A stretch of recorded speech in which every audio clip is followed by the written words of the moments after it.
So hello guys, and welcome back to the Real Things podcast. If you are a returning subscriber, welcome back.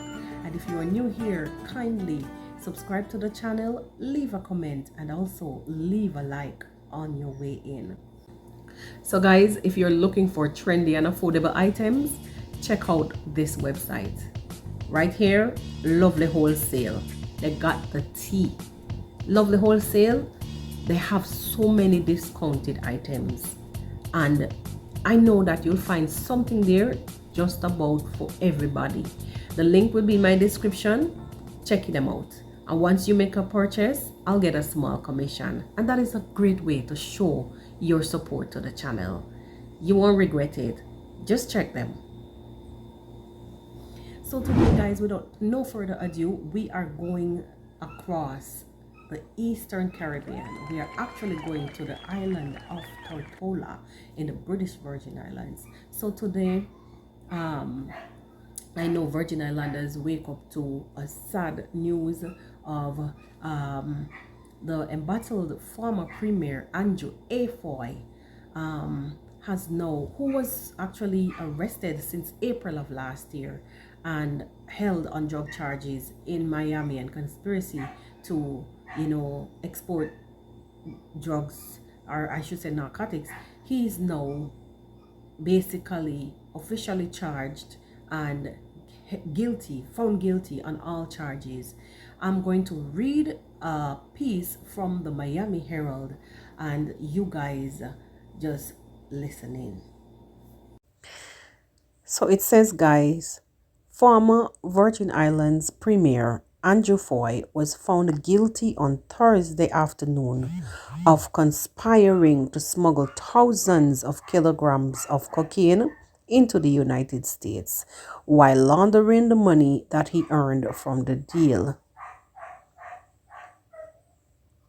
After a 7-day trial that featured lengthy testimony from alleged co-conspirator Olivine Maynard, a 12-member jury in Miami unanimously convicted Mr. Foy of each of the 4 counts against him: conspiracy to import more than 5 kilograms of cocaine, conspiracy to engage in money laundering, attempted money laundering, and foreign travel aid of racketeering.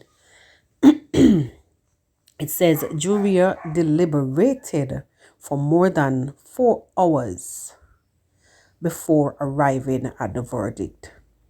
It says Judge Kathleen Williams read the jury's verdict at 3:41 p.m. Mr. Foy appeared stone-faced as it was read. Supporters behind him pursed their lips. It says sentencing was scheduled for April 29th and Mr. Foy was previously out on bail, was handcuffed and taken into custody. So guys, there you have it. That was just so you guys get a clear understanding of what the former premier is up against. He's facing, as you can hear, he's facing a possible life imprisonment. Now, it is sad when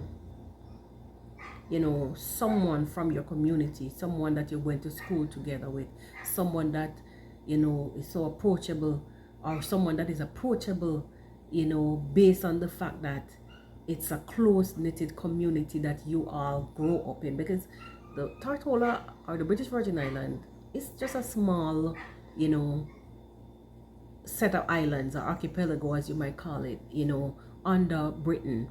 And regardless of what it is, the residents, the people who are from there, it's a small community and everybody knows everybody. So when you have to wake up to something like this, or when you do not know who you are amongst, what your peoples are doing and your leaders are doing, and only to find out, bam, that this is what people who you elect to be leaders and fight for to be leaders actually, you know, are involved in these things.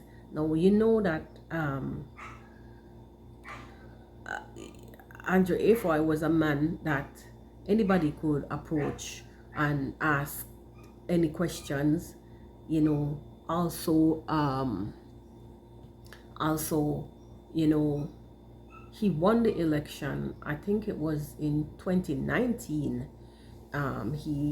He was elected as the BVI premier, and I think by 2022 he was under investigation, and everything surfaced about the charges and the investigation, and then later came the charges, and he was, you know, arrested in the States.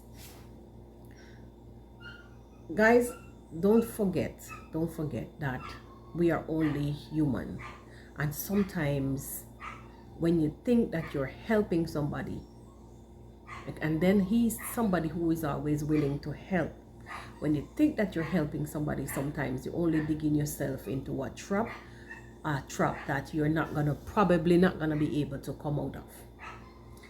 Especially in a case like this, I do not know how he was approached, by whom or what, you know, but as you know, the word came out that he was under investigation and so on, then you begin to have an understanding that sometimes when these big heads go overseas, and you know, these delegates go overseas and they'll meet people and they'll have big meetings, you don't even know behind closed doors what the deals are, what deal they're making. You don't know what's going on, you don't know. So probably, you know, as a citizen of a country, that people probably need to begin to demand more transparency from these heads, these leaders, because now someone who you trust so much is now, who you trust so much and elected to be a leader, is now facing a possibility of life imprisonment based on the fact that he got himself involved into some serious narcotics trafficking. That's bad, because you should be a leader, you know. You should be a leader, not get up there, climb up. Once you're up on the ladder, you're trying to climb higher, you know, in terms of financial gain, and seat yourself up at the table where you could always be collecting something because you have things. I mean, I don't know how long Andrew thought that he would have also been in the ruling government. So because when you get in and you put people in place, there's also another lady that Maynard, that he removed from the Labor Department and put her at customs, based on the fact that as you hear, based on the fact that he would have wanted her to be in charge of the containers when they're coming into the country, you know. So when you see these people, ministers, get into places, I mean, these prime minister, premier, these leaders, let me leave it at that.